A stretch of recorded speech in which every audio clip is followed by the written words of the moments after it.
மேலதான் போகணும்.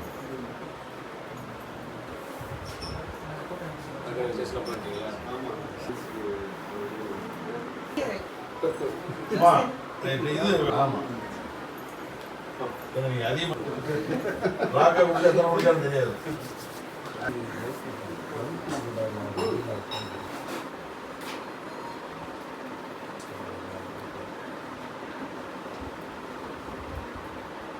வந்து நாலு தம்பி. சரி சரி வாடா சித்தார்த்த நீங்க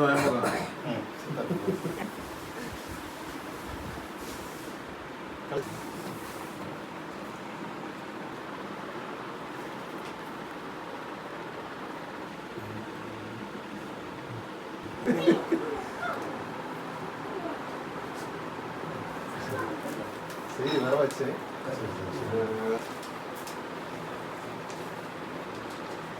சொல்லும் போதே வந்து நான் ஆசாத்தோட நான் சொல்லாது எல்லாரும் வந்து அது ஒன்றும் முடியாதுன்னு வந்து இப்போ என்ன பண்ணுவோம்னா தனியாக வேணா மகால் பிடிச்சிட்டாங்க. சரி ஓகே.